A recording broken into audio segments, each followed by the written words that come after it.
Halo teman-teman, kenalin nama aku Nanda Azahra. Kalian bisa panggil aku Nanda dan Aku Jianatia Hamada, kalian bisa panggil aku Jihan. Jadi di sini kita tuh pengen ngobrol-ngobrol santai aja betul-betul tentang sebuah film. Kalian tuh suka nonton film nggak sih teman-teman? kalau aku pribadi sih suka ya, karena kan sebagai remaja, apalagi kita Gen Z gitu kan, kayak apa-apa tuh suka refreshing, kita tuh suka banget refreshing gitu kan. Jadi kayak salah satu bentuk refreshing aku adalah nonton film. Biasanya sama teman-teman dan itu kayak bentuk quality time aku sama teman-teman. Kalau kamu gimana?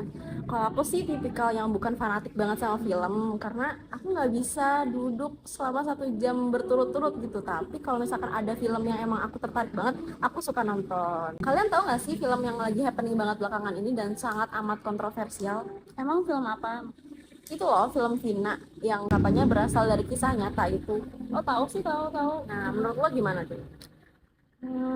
Menurut aku, sebenarnya aku jujur belum nonton. Yang aku tahu dari media sosial, film itu tuh cukup kontroversial kan, karena banyak banget pendapat-pendapat netizen yang berkata bahwa film itu tuh kurang sesuai dengan kisah aslinya. Dan menurut aku juga ya, sebenarnya film itu secara garis besar hampir kita semua udah tahu karena ini kasusnya memang sudah lama ya. Ini tuh tentang perempuan yang bernama Vina. Dia itu diperkosa dan disiksa oleh sebuah geng motor dengan alasan dia cuma menolak cintanya. Dan itu menurut aku sih bener-bener sejahat itu ya, karena ditolak cinta doang dia bisa sampai disiksa dan diperkosa sebegitu parahnya. Agak gimana gitu, kayak misalnya tentang cinta doang, berawal dari cinta yang ditolak bisa berdampak semenyeramkan itu. Dan menurut aku itu juga kontroversi. Benar setuju kata kamu, itu kontroversi karena kenapa kita harus dibikin film dan memanfaatkan sebuah kisah tragisnya orang buat dijadiin film terus bisa jadi viral kayak gini, sedangkan orangnya itu sudah meninggal. Iya, betul. Dan Nah menurut ya, aku kurang pas banget sih. iya, betul. Nah ya, aku juga sempet nyari-nyari dari aplikasi X, ada dari akun neohistoria_id. Dia bikin sebuah utas review film Vina. Dari sini tuh dia mengumpulkan dari sudut pandang dia kenapa film Vina itu tidak worth it untuk ditonton.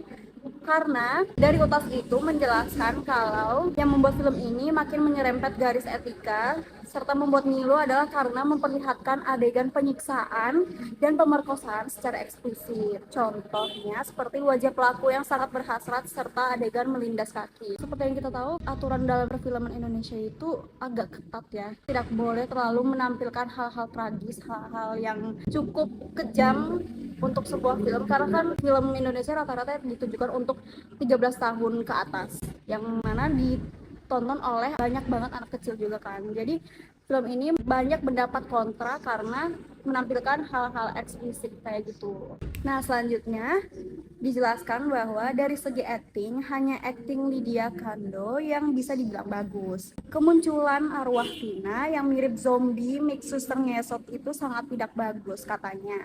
Apalagi ketika arwah itu malah membalas dendam pada pelaku. Itu kan jelas melenceng dari kisah aslinya. Begitu kata Neo Historia Indonesia. Kalau menurut kamu gimana?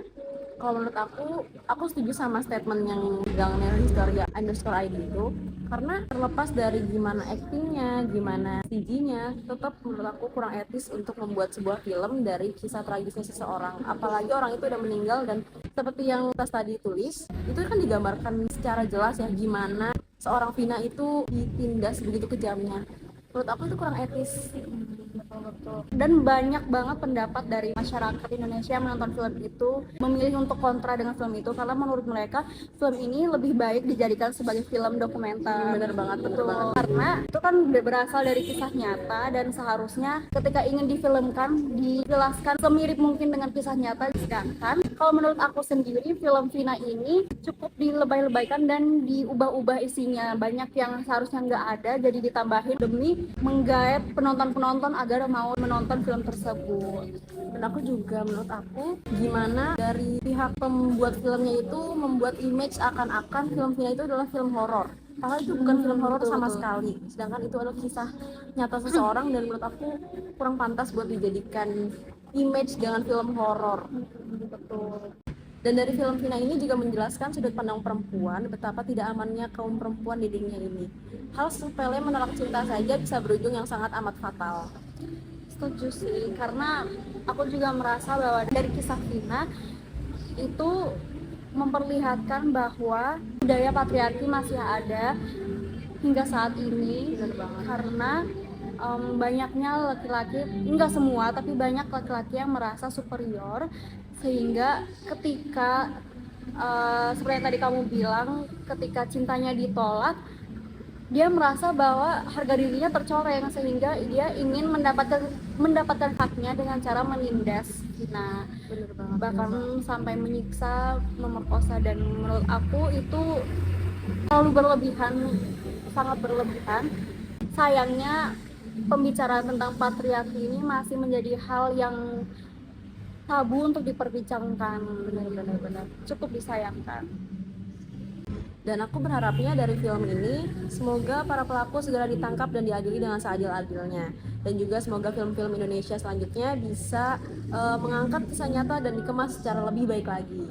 Betul. Dan semoga semakin banyak tempat-tempat yang aman untuk perempuan, dan semoga semakin banyak orang yang sadar bahwa patriarki itu sudah tidak relevan lagi dan harus dihentikan demi terciptanya kesetaraan dan keadilan bagi kita semua. Karena memang bincang-bincangnya cukup singkat, cuma 5 menit aja, jadi kita akhiri untuk di sini aja videonya. Terima kasih semuanya udah nonton. Dadah!